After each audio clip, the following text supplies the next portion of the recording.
Oustaz Barham Diop, le disciple loyal et savant de Baye Niasse. Origine et jeunesse.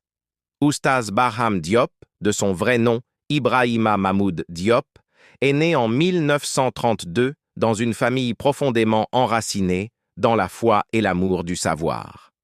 Dès son plus jeune âge, il fut attiré par les sciences islamiques et par la lumière de Cheikh al-Islam el-Hadji Ibrahima Niasse, qu'il rejoignit très tôt à Medina Baye Kaolack. Il devint rapidement l'un de ses disciples les plus proches, reconnu pour sa discipline, sa piété et sa dévotion sincère. Jeune étudiant du Coran et des sciences religieuses, Oustaz Barham Diop fit preuve d'une intelligence exceptionnelle et d'une mémoire prodigieuse. Ses qualités attirèrent l'attention de Baye Niasse, qui vit en lui un élève d'avenir et un fidèle serviteur de la Faïda Tijaniya.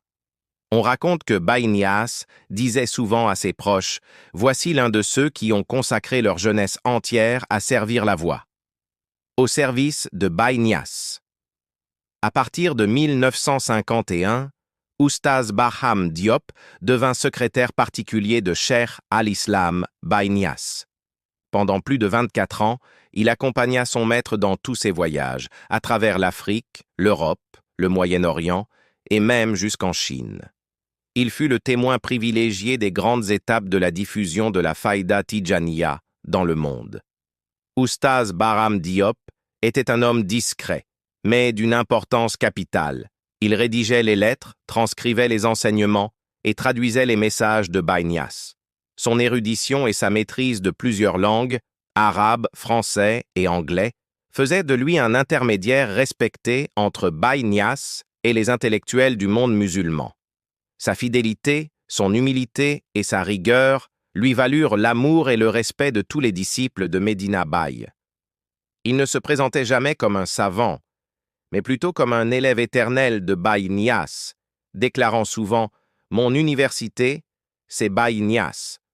Tout ce que je sais, je l'ai appris de lui. » Son rôle d'enseignant et de prédicateur.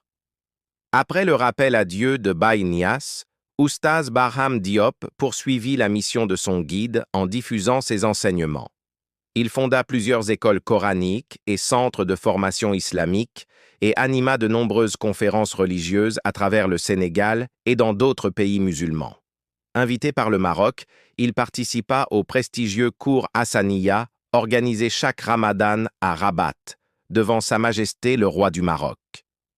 Cette distinction illustre la reconnaissance internationale dont il jouissait en tant qu'érudit et représentant de la Tijaniya sénégalaise.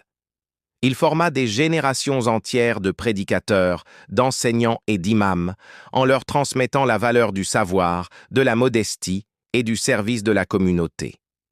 Oustaz Barham Diop rappelait souvent que le plus grand combat du musulman est celui contre l'ignorance et l'orgueil. Sa personnalité et ses valeurs. Oustaz Barham Diop était un homme d'une grande simplicité, toujours accessible malgré son immense savoir. Il fuyait les honneurs, préférait la modestie et vivait dans la prière et le service des autres.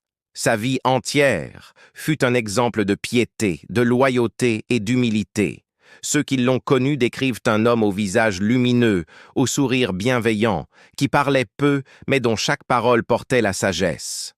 Il croyait fermement que la connaissance devait mener à la paix intérieure et à la soumission totale à Dieu. Son approche de la foi combinait érudition, spiritualité et action, faisant de lui un modèle complet de l'intellectuel musulman sénégalais. Son décès et son héritage, Oustaz Barham Diop, rendit l'âme le 24 juin 2014 à Rabat, au Maroc, dans la paix et la dignité. Son rappel à Dieu provoqua une grande émotion dans tout le monde musulman, particulièrement au sein de la communauté niassène. Aujourd'hui encore, son nom reste synonyme de fidélité et de dévotion absolue. Les générations futures continuent d'étudier ses écrits et de suivre son exemple. À Medina Baye, il est cité parmi les plus loyaux serviteurs de Baye Niasse, un homme dont la vie fut entièrement consacrée à Dieu, à la science et à la communauté.